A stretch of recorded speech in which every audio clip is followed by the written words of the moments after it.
Morning, everybody.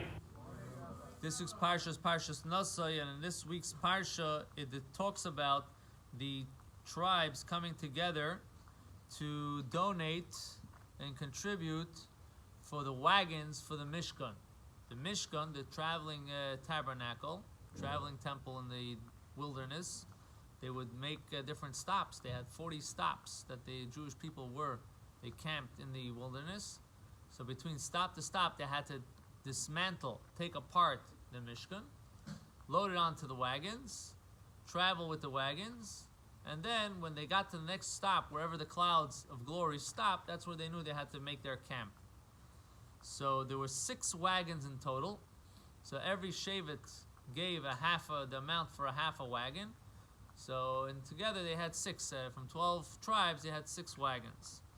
From those 6 wagons, 4 were meant to carry the actual beams and the pieces of the Mishkan. So the Gemara discusses this in Gemara Shabbos, and the Gemara asks the question, how is it even possible? Because they calculate the size of the wagon, and basically most of the beams stuck out overlapped the wagon, and the wagons weren't big enough to really carry. They had to stack it, pile it up, and they had to stand on the sides to make sure it doesn't fall. It was like a real operation. Could have gotten another couple of wagons, everything would have been fine. But that was the commandment from Hashem. So it's discussed what was the reason that we were so in the Beis Hamikdash or in the temple, in the tabernacle, things were very, very rich. You know, even for a thing to hold the cup, to hold the blood for the animal was made out of gold. I mean, there was tremendous.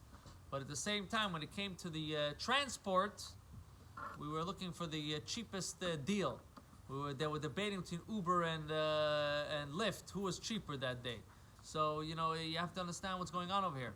So the one of the explanations that we give is that when it comes to a person utilizing their talents and their profits and anything they have to see to put it in the right place.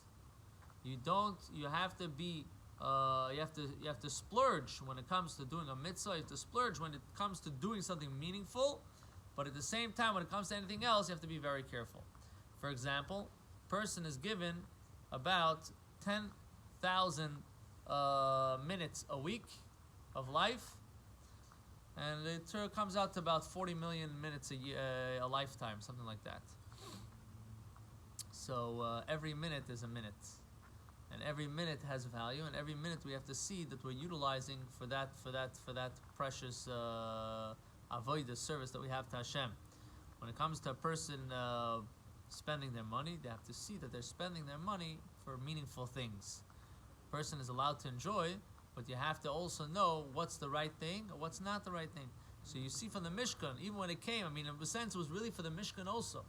The wagons were also for the Mishkan. The wagons weren't for the extra people just to have a good time when they're watching the Mishkan go.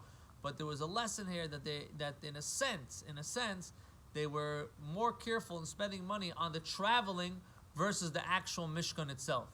Okay, so this is a very important lesson for us as well, that we should try to invest more in the actual mitzvah than everything that comes around it.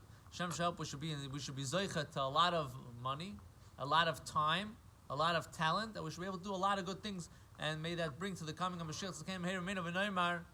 Amen.